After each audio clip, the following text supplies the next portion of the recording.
سلام، من داخل کوچه 6 هستم.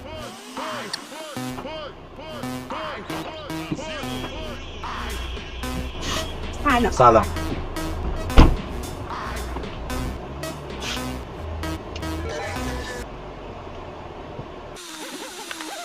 آقا من یه 2 میلیونی لازم دارم، میشه شما بهم کمک کنی؟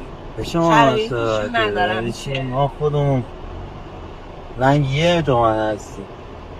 ما شما داریم کار میکنیم، ماشین داریم، کار میکنیم، خرج داریم، همونجوری که نیست که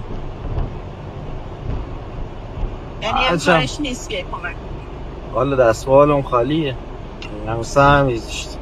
مثلا جور دیگه برخورد مثلا پول. اسباب بازیه. اسباب بازیه؟ فکر کنم بزن اول قید پاته بزن. نه نیست؟ بزن که نه. خوام بدونم اگه من اینجا جیغ و داد کنم حرف تو رو باور میکنی یا حرف من رو. بزن که نه. بفهم.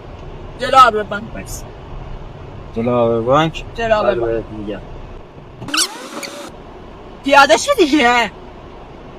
قصب کن بریم آبر بانک. منم خوب بود. چرا دیگه آبر بانک پیاده شو؟